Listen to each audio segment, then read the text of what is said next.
ಸಿಂಡರೆಲ್ಲಾ.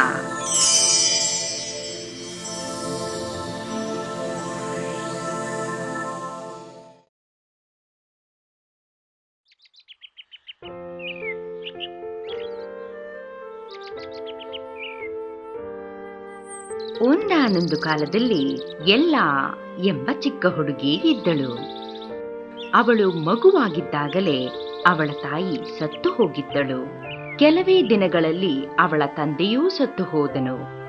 ಅವಳು ತನ್ನ ದುಷ್ಟ ಮಲತಾಯಿ ಹಾಗೂ ಜಂಬದ ಇಬ್ಬರು ಮಲತಂಗಿಯರ ಜೊತೆ ವಾಸವಾಗಿದ್ದಳು.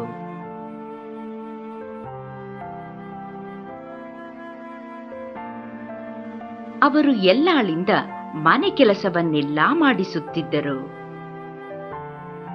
ಚಿಮಣಿಯನ್ನು ಸ್ವಚ್ಛಗೊಳಿಸೋ, ಕಪಾಟಿನ ಮೇಲಿರುವ ಧೂಳು ಹೊಡಿ,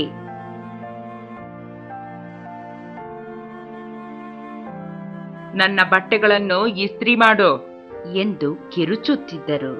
ಆ ಸಣ್ಣ ಹುಡುಗಿ ಸದಾ ಮಸಿ ಹಾಗೂ ಧೂಳಿನಿಂದ ಆವೃತಳಾಗಿರುತ್ತಿದ್ದಳು. ಆದ್ದರಿಂದ ಅವಳನ್ನು ಸಿಂಡರೆಲ್ಲಾ ಎಂದು ಕರೆಯುತ್ತಿದ್ದರು. ಒಂದು ದಿನ ರಾಜಕುಮಾರನು ರಾಜ್ಯದ ಎಲ್ಲಾ ಹುಡುಗಿಯರನ್ನು ಅರಮನೆಯ ನರ್ತನಕೂಟಕ್ಕೆ ಕರೆಯಿಸಿದನು. ಎಲ್ಲರಂತೆ ಇಬ್ಬರು ಮಲತಂಗಿಯರು ನರ್ತನಕೂಟಕ್ಕೆ ಹೋಗಲು ಕಾತುರದಿಂದ ಇದ್ದರು. ಸಿಂಡರೆಲ್ಲಾಗೆ ಅಲ್ಲಿಗೆ ಹೋಗುವ ಆಸೆ ಇತ್ತು. ಆದರೆ ಅವಳ ಮಲತಂಗಿಯರು ಅವಳನ್ನು ನೋಡಿ ನಕ್ಕರು.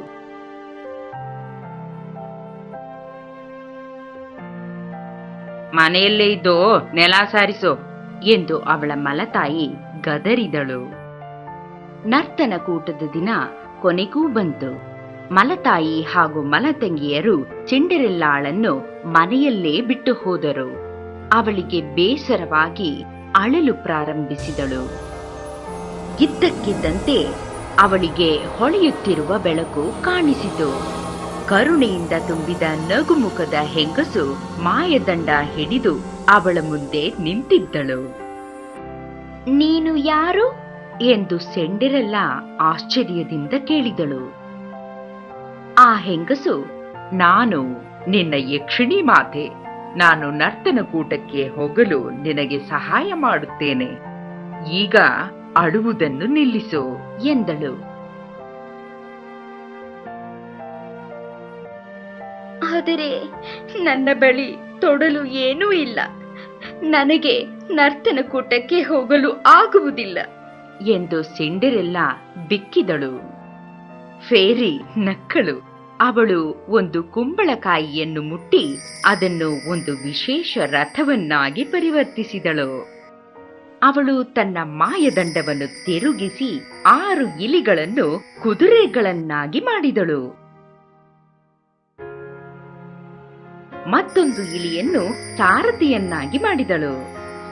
ಕೊನೆಯದಾಗಿ ಸಿಂಡರೆಲ್ಲಾಳ ಹರಕಲು ಬಟ್ಟೆಯನ್ನು ಒಂದು ಸುಂದರ ಬಟ್ಟೆಯನ್ನಾಗಿಸಿದಳು.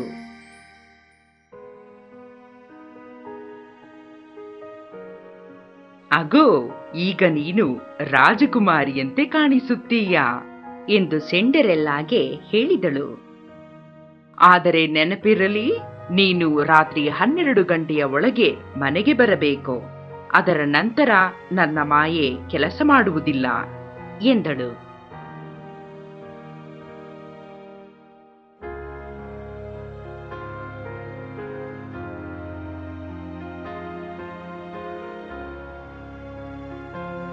ನಾನು ಮರೆಯುವುದಿಲ್ಲ, ತುಂಬಾ ಧನ್ಯವಾದಗಳು ಎಂದು ಹೇಳಿ ಸಿಂಡರೆಲ್ಲಾ ಅರಮನೆಗೆ ಹೊರಟಳು.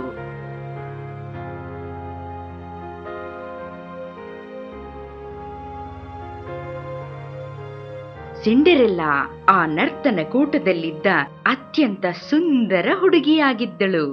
ಅವಳ ಮಲತಂಗಿಯರಿಗೆ ಅವಳ ಗುರುತೇ ಸಿಗಲಿಲ್ಲ. ರಾಜಕುಮಾರನು ಇಡೀ ರಾತ್ರಿ ಅವಳೊಂದಿಗೇ ನರ್ತಿಸಿದನು.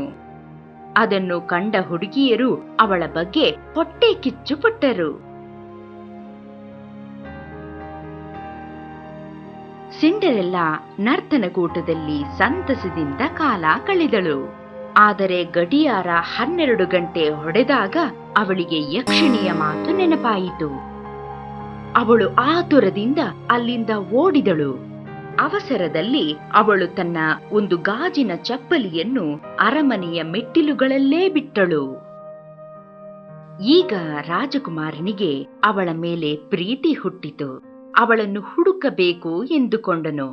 ಅವನು ತನ್ನ ಆಳುಗಳಿಗೆ, ಈ ರಾಜ್ಯದಲ್ಲಿರುವ ಪ್ರತಿಯೊಂದು ಮನೆಗೂ ಹೋಗಿ ಈ ಗಾಜಿನ ಚಪ್ಪಲಿಗೆ ಯಾರ ಕಾಲು ಹಿಡಿಸುವುದೆಂದು ಕಂಡುಹಿಡಿಯಿರಿ. ನಾನು ಆ ಹುಡುಗಿಯನ್ನೇ ಮದುವೆಯಾಗುತ್ತೇನೆ ಎಂದನು.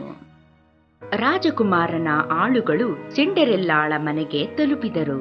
ಅವಳ ಇಬ್ಬರು ಮಲತಂಗಿಯರು ತಮ್ಮ ದೊಡ್ಡ ಕಾಲುಗಳನ್ನು ಅದರೊಳಗೆ ತೂರಿಸಲು ಪ್ರಯತ್ನಪಟ್ಟರು. ಆದರೆ ಫಲಿಸಲಿಲ್ಲ. ಕೊನೆಗೆ ಸಿಂಡೆರೆಲ್ಲಾ ಹೊರಗೆ ಇಣುಕಿ ನೋಡಿ, ನಾನು ಪ್ರಯತ್ನ ಪಡಲೇ ಎಂದು ಕೇಳಿದಳು. ಸಿಂಡೆರೆಲ್ಲಾಳ ಕಾಲುಗಳು ಅದರೊಳಗೆ ಸರಿಯಾಗಿ ಹಿಡಿಸಿದ್ದನ್ನು ನೋಡಿ ಎಲ್ಲರೂ ಆಶ್ಚರ್ಯಪಟ್ಟರು. ರಾಜಕುಮಾರ ಹಾಗೂ ಸಿಂಡೆರೆಲ್ಲಾ ಬೇಗನೆ ಮದುವೆಯಾದರು. ದುಷ್ಟ ಮಲತಂಗಿಯರು ಅವಳಿಗೆ ಮುಂದೆಂದೂ ತೊಂದರೆ ಕೊಡಲಿಲ್ಲ.